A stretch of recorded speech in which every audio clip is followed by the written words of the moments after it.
Ei você, finja que eu sou o muro de Berlim, me derruba no chão e vamos acabar com essa Guerra Fria.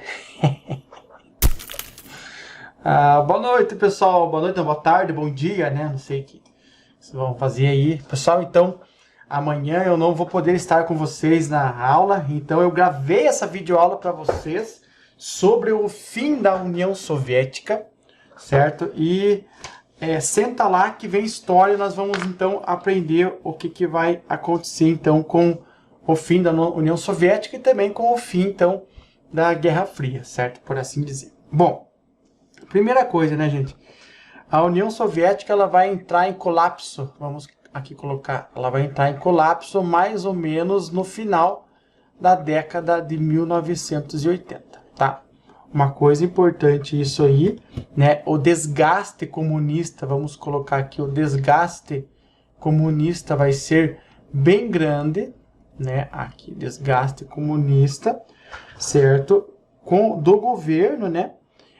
O totalitarismo, aqui, ó, vamos colocar aqui o totalitarismo do Stalin, também vai causar aí um grande problema, né? Pois o seu governo ele era um governo centralizador, vamos aqui colocar, era um governo centralizador, ok? Coercitivo, ok? E a partir da década de 1970, a partir dessa década aí, certo? Esse modelo de governo vai ser incompatível. Então, vamos aqui colocar aqui o governo vai ser incompatível, certo? Com a realidade da globalização. Com a realidade da globalização. Primeira coisa, certo? Então, já mostra um desgaste, né, do governo comunista, principalmente já começa também aí na época do totalitarismo do Stalin, certo? Então, e esse modo incompatível de ser aqui com a realidade da globalização é justamente por causa dos avanços tecnológicos. Vamos aqui colocar avanços tecnológicos, né, frente ao mundo ocidental. Então, frente às democracias, né, com as democracias do mundo ocidental, vamos aqui colocar democracias do mundo ocidental, e também por conta da economia, vamos aqui colocar da economia do livre mercado. Então, percebo que o mundo ele estava indo a um caminho antagônico ao comunismo de Stalin, certo? Muito bem. Então, nessa década aí de 1970 para 1980, vamos colocar aqui então 1970 a 1980, ok? A União Soviética ela começou a cortar os gastos. A URSS, vamos aqui colocar, começou a cortar os gastos que ela tinha com relação aos países que ela mandava fomento comunista. Então, a cortar os gastos, né, do fomento comunista. Ou seja, todas as influências financeiras que ela tinha aos países comunistas, a ajuda financeira que ela mandava, ela começou a cortar esses gastos de ajuda financeira, certo? Principalmente, vamos colocar aqui, principalmente a Cuba, né? Que era onde ela gastava os seus maiores, né, investimentos aqui para manter o comunismo em Cuba. Então, o que vai então acontecer? Isso aqui eu vou mandar para vocês fazer uma pesquisa, certo? Aqui é a guerra do Afeganistão. Vamos aqui colocar a guerra do Afeganistão, que logicamente aqui agora só vou dar a pontinha do iceberg para vocês. Nessa guerra aqui do Afeganistão, o que vai acontecer então aqui? A União Soviética, ela está gastando muito, certo? Com relação para manter, então, é um país profundamente influenciado, né, pela estrutura do poder comunista, né, o Afeganistão. Então, a partir disso, né, as forças de resistência islâmica, vamos colocar aqui, as forças de resistência islâmica,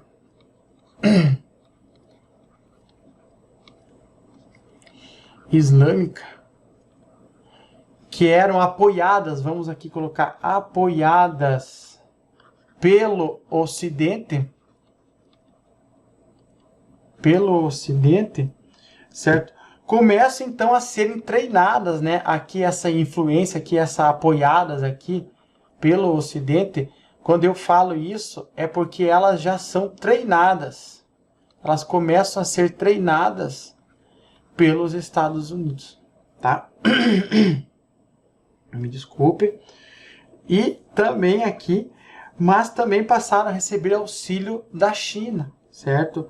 Militar da China. A China, dentro da Revolução Chinesa, né? A Revolução Comunista Chinesa, a China ela rompe com a União Soviética e ela passa a ser, então, a partir daí, também um grande modelo, certo? De comunismo, ok? Então, a partir disso que as forças islâmicas são treinadas pelos Estados Unidos e a União Soviética corta então um pouco das verbas que era mandada para as resistências na guerra do Afeganistão, certo? Então o exército soviético, vamos aqui colocar a União Soviética, aqui eu quero falar do exército soviético, ele então tem sucessivas derrotas.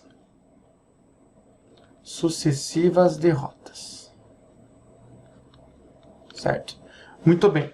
Essas derrotas, então, vai colocar aí, logo após a morte de Stalin, que foi em 1953, vai acontecer, então, a tomada do poder pelo Nikita Khrushchev, certo? Ele vai ficar muito pouco tempo no poder e daí vai haver uma nova eleição do Partido Comunista.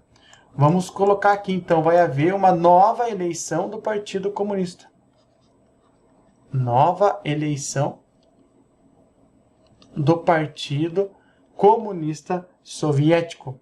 Essa eleição, ela vai ocorrer em 1985, certo? No qual vai ser eleito o secretário do Partido Comunista, que vai ser o Gorbachev. Ele chama-se Mikhail. Errei aqui. Mikhail Gorbachev. O Gorbachev, certo? Então ele ficou encarregado, pessoal, de promover então uma série de reformas. Essas reformas elas deveriam ser bem profundas aí dentro da estrutura do Estado soviético. Então aqui ele ficou, vamos aqui colocar uma coisa importante, que ele ficou de fazer as reformas, tá? Dentro do Estado soviético. Então, desse modo, ele vai fazer duas coisas, duas reformas que ele vai garantir. Uma reforma é a perestroika e a outra é a glasnost. Então, vamos colocar aqui perestroika e a outra é a glasnost. Glasnost. Deixa eu achar aqui para vocês aqui um modelinho aqui, né, aqui para ilustrar, então, slide, perestroika e glasnost. Vamos pegar aqui uma imagem. Aqui o que quer dizer as duas, né? Deixa eu só copiar agora essa aqui. Copiar essa aqui e botar para cá.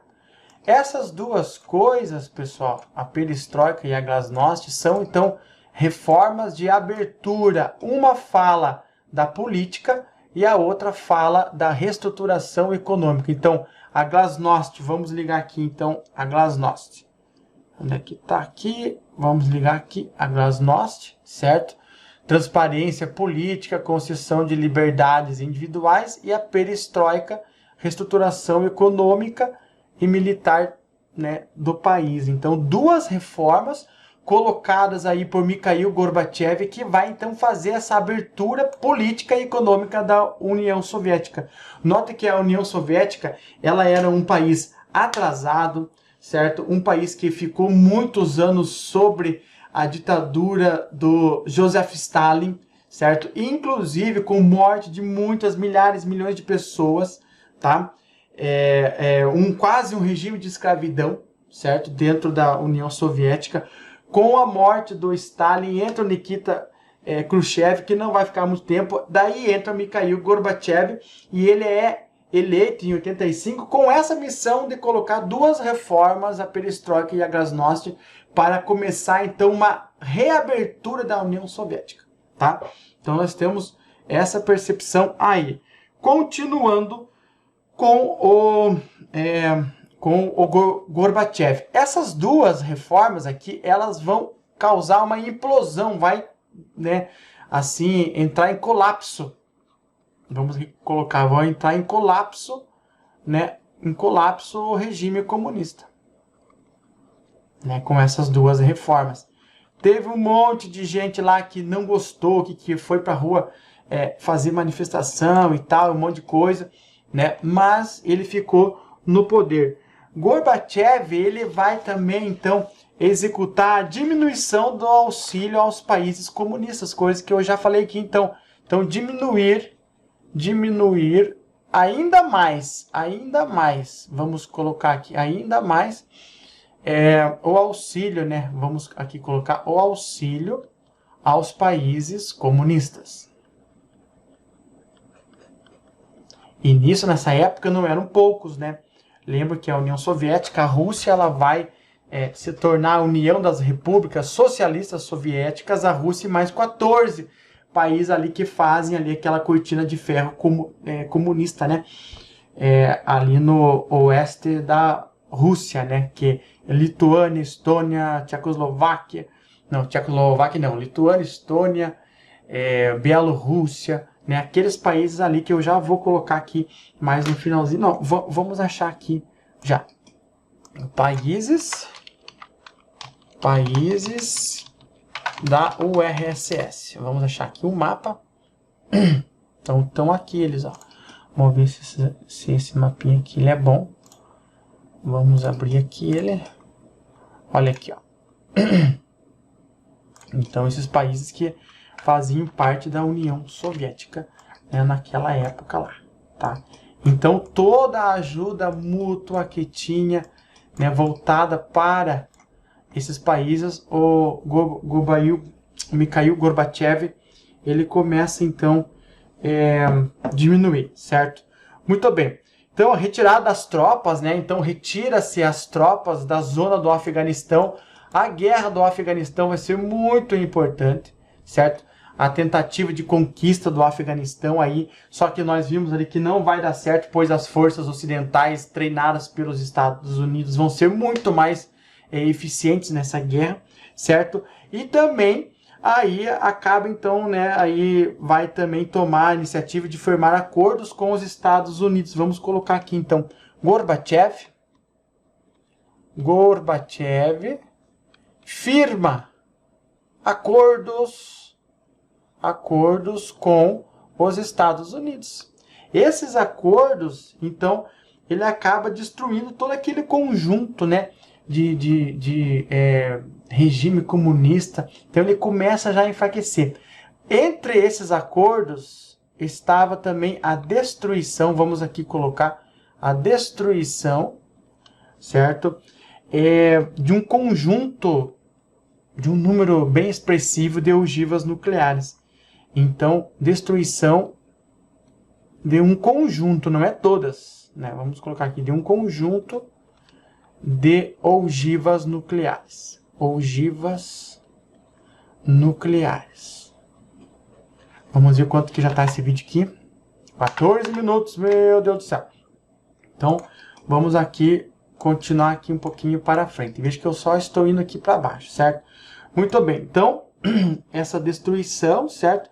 E o fato de ter ogivas nucleares, isso aqui, tanto as ogivas nucleares dos Estados Unidos quanto da União Soviética, era isso que as ogivas nucleares que eram a alma da Guerra Fria, certo? Então nós temos que lembrar que essas ogivas aqui também, vamos colocar, elas fazem parte da corrida armamentista. Beleza? Então, nós também temos esse daí. Teve um episódio bem interessante também, que tem uma série bem legal que vocês têm que ver. No dia 26 de 4 de abril de 1986, então o reator nuclear, vamos colocar aqui reator nuclear da usina de Chernobyl, vamos aqui colocar. Então, lá na Ucrânia, não vamos esquecer que isso aqui é na Ucrânia, certo? Então, ele acaba explodido, certo? Numa tentativa, num teste de uma documentação de segurança lá que tinha que fazer um teste de uma nova experiência científica eles iam fazer, e acabou então destruindo, certo? E acabou essa experiência, esse teste não deu certo e acabou então destruindo, certo? Todo o complexo de Chernobyl, fazendo com que lá na Europa, certo? O mundo todo, isso aqui, qual que é a principal coisa disso aqui? Que o mundo todo percebeu, né, que as tecnologias comunistas estavam obsoletas. Tecnologias obsoletas, né? Obsoletas. Não sei se é assim que escreve esse troço aqui. Mas estava, então, um mundo de obsolescência. Não sei como é que fala esse troço aqui agora. É a tecnologia soviética, tá? Então, e os comunistas, eles foram incapazes, vamos colocar aqui, incapazes de conter o vazamento nuclear.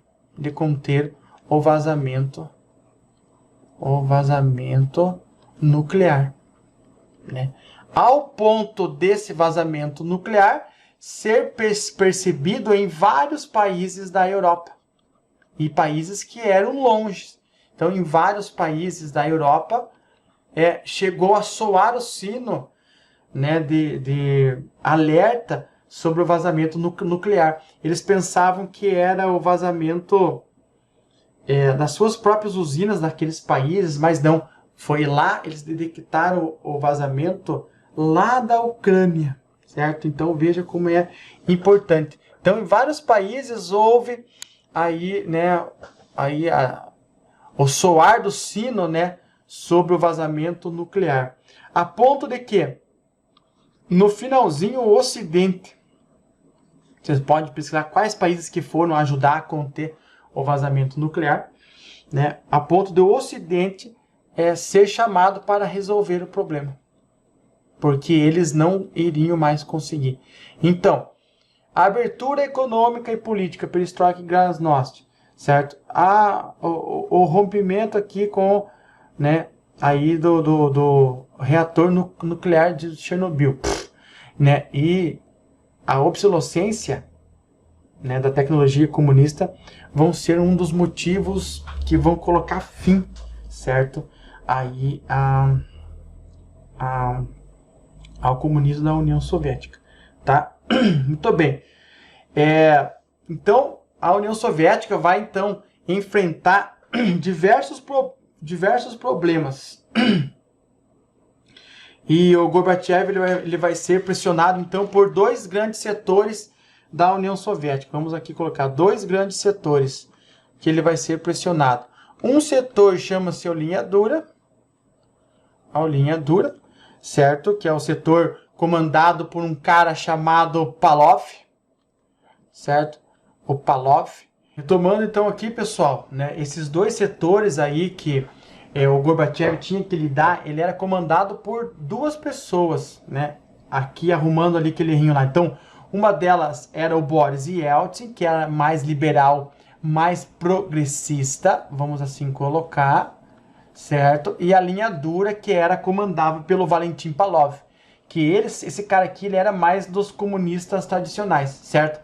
O Boris Yeltsin, então ele vai ser o cara que vai defender a abertura, vamos colocar aqui em azul, ó, vai defender a abertura da União Soviética, certo? Da URSS, às democracias ocidentais. Então essa abertura é o que? O cara tá vendo que, né, dentro da União Soviética não está dando certo mais a economia, muita coisa não está dando certo. Então, abertura política para as democracias ocidentais, né? Vamos colocar aqui para as democracias ocidentais. Beleza? Muito bem. Então, nessa época também houve a primeira eleição, vamos aqui colocar a primeira eleição para os deputados, né? Então, abriu a eleição para candidatos a deputados que não eram comunistas, que não eram do Partido Comunista. Então, que não eram comunistas, tá? Então, forma-se o Congresso soviético com esses deputados também. Muitas dessas medidas, né, adotadas por Gorbachev, então, levaram aqueles menos abertos, né, às transformações que eram representadas pelo Pavlov, então, fazer uma tentativa de golpe. Então, aqui, Pavlov, né, vamos aqui colocar o Pavlov, o Valentin Pavlov, ele tentou dar um golpe, né, e tirar o Gorbachev. Vamos assim colocar. E tirar o Gorbachev, certo? Em 1991, vamos lembrar aqui um outro episódio, né? Eu fiz ali a minha piadinha ali, né? Minha cantadinha ali, certo? A queda do Muro de Berlim. Berlin Slide. Vamos achar aqui uma imagem aqui, ó. Então, em 1989, certo? Então, é feita a queda do Muro de Berlim, tá? Então, vamos copiar esse aqui, né? A Alemanha estava dividida, tu tem que lembrar que a Alemanha era RDA e RFA, então dividida entre comunistas e capitalistas, mas em 4 regiões de influência a Alemanha estava dividida, certo? Então nós temos aqui a queda do Muro de Berlim, certo? Vamos copiar essa imagem aqui também e vamos colar ela aqui em cima. Opa, não é essa aqui que eu quero, meu filho. Vamos aqui copiar imagem e vamos colar. Oh, o que está acontecendo aqui? Vamos só vir aqui, vamos abrir a imagem aqui grandona, copiar imagem e colar imagem. Oh, caramba! Bom, enfim, é essa imagem aqui, certo? O fim dos anos 80, com a crescente insurreição nos países do leste, exigiam o fim da dependência da União Soviética. Assistiu à queda do Muro de Berlim em 89 e à reunificação das duas Alemanhas. Este acontecimento tornou-se num dos símbolos do desmoronamento do bloco socialista. Então foi em 1989, coisa que eu já havia discutido com vocês em sala de aula, certo? Então, na tentativa desse golpe aí do Pavlov, certo? Liderado aí, o Gorbachev, ele vai, né, aí, vai ser preso, né? Vai ser preso o Gorbachev, vamos aqui colocar, vai ser preso o Gorbachev, né? E daí numa revolta popular, vai ter uma revolta popular, um movimento de resistência liderado por Boris Yeltsin. Então, veja que os dois grandes nomes lá vão voltar aqui embaixo. Então, o Yeltsin, o Boris Yeltsin, vai fazer um movimento de resistência. Movimento de resistência aí contra o Pavlov. Movimento de resistência contra o Pavlov. Certo? E se não me engano, Pavlov, o Gorbachev, ele vai ser solto, né? Então os golpistas aí tiveram que ceder às pressões, aí libertando o Gorbachev. Vamos colocar aqui então, libertando o Gorbachev. Libertaram o Gorbachev, certo? Muito bem. Que mais tarde o Gorbachev ele vai voltar ao poder e mais tarde ele vai renunciar. Certo? Então, o Gorbachev ele vai renunciar. Ele vai renunciar, ok? E renunciou ao cargo de secretário-geral do partido, né? Mas permaneceu ainda ocupando a função de presidente da União Soviética. Renunciou o cargo, vamos aqui colocar, de secretário do Partido Comunista, mas vai continuar como presidente. Presidente, certo? Da União Soviética. Esse golpe, então, né? Muitos países nesse golpe, que coisa muito importante, no golpe, os países que nós vimos naquela imagenzinha ali em cima, eles vão também começar o seu processo de declaração de independência. Então, os países que estavam ligados à União Soviética vão começar o seu processo de independência, tá? O que provocou uma desintegração. Então, vai ocorrer uma desintegração, vamos aqui colocar, né, do bloco comunista, do bloco da União Soviética, a desintegração do Império, vamos aqui colocar soviético, certo? Muito bem.